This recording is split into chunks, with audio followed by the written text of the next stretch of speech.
تجربه روحه که خونه جسمش تو قرن 21. بیخوابی شب تار داشتم، شک به راه روی لکه دار، انگار بودم لب تار. یادم میاد شبایی میسوختم من نداری تکی تنهایی پای میز شماتی شرارت تب شهر و ورق حرف دل گونه خیس قلب جر ارتفاع پست فکر صبح تازاد مرور سالا تحت شرم بود غرور با هم آجر کاشتم کف خرابه مهم نبود بس بد و خرابه لاکشری بود شب و فلافل دانش جویدم زمان اکابر خط برگاهی دفتر خط درهای قبلن رکبار قلم حرفای قلبم حرکت درفن اسباب جنگم گذاشتم و راهی کفن کردم همراه تمام غمم جنم در آورد شرایط لجن لپتاپ کلم بلای تنم راه رهایی تا دیواری میگیری بیداری با بیخوابی میگیری فساد و با بیکاری گاوم زایید گاهی تر شهری رفتم از قصه لندن تهران منچستر دو به مشهد دست صفر زندگی راست داره رمزش صفر هر جا باشی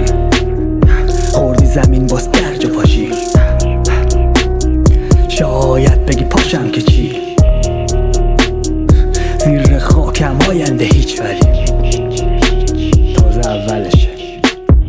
هی فکرم که پروانه نشه درسته داستان مرگ با آخرش خورده ذهن تو سرسام آوره نیرو میخواد فرض و باورش منطقی نی بی معنیه قصه میخواد این معنیه امید کسب بیشتر میشه دست بالا جلو کی خم میشه دست واسه کریم رحمان رحیم بچه تو پول شده ارباب زمین بیا بفهم کی میفهمتت چی آورد سیاست سرت پس انداز زیارت خرجش قرن 21 سیاه کردنش محرم غم رو سینه مال حسینی غم تو سینه قیمس بس که روحیه کشور بعد چینه لا اله الا الله باز فلاکت جرم داد مال کافر فعلا تاج کار باور چشم از باز چه خاکی به سرم بریزم حالا که یه ریس سنم نرم با اینا کپی همه نفهمم یا فرهنگ غلط توجه در از تلس ترجیح میدم به حسای مصنوعی تنهایی و با ورق قلم تبع زدم پتانسیلو چشم تو گوشی تو اتاق خیره شد جعبه جادوی ربات میشه قفل آینه رو ربات میشه تو دست بند دستت 5G پیج اکسپلور آیجی تجربت فرضیه میشه واسه حقیقت جانی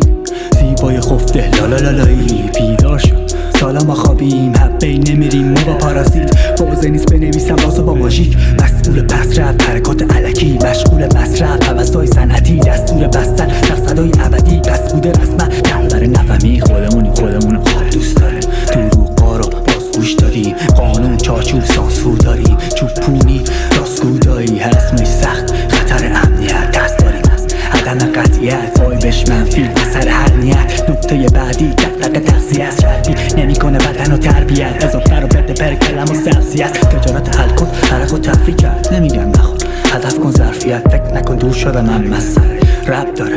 چند مسئله شب تو گوش میخوره و برق از سرت میپره بگیری که وصل از سهم شرایط همواره منو به منو فه بعد داره عواقب کار زمین کلافه شد توصیف ریز گند زدی محیط زیست تولید مصرف تون میشه چی سیاره بهتر که موز میشه چی وای چی اولویت لفظ بیان دولتی هن پای هرچی موزلی هست یا تغییر بدیم تا فرصتی هست